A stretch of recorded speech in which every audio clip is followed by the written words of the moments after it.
నమస్కారం ఘంటారావానికి స్వాగతం. ముందుగా ప్రధానాంశాలు.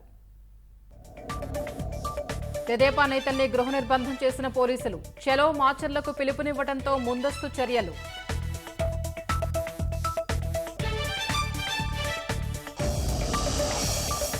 మార్చర్లలో వైకాపా నేతల దాడులపై పోలీసుల ఉదాసీనత. సాధారణ సెక్షన్లతో కేసులు పెట్టి మమ అనిపించిన పోలీసులు.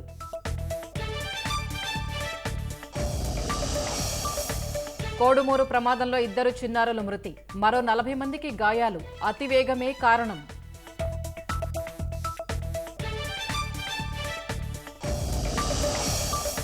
రోజుకు కొత్త ఎత్తుగడతో సైబర్ నేరగాళ్ల దోపిడీలు. కొరియర్ పేరుతో అమాయకుల్ని బెదిరించి నగదు వసూలు.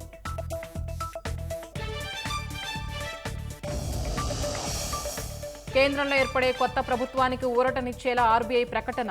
2024-25లో 2,11,000 కోట్లు డివిడెండ్ అందించాలని నిర్ణయం.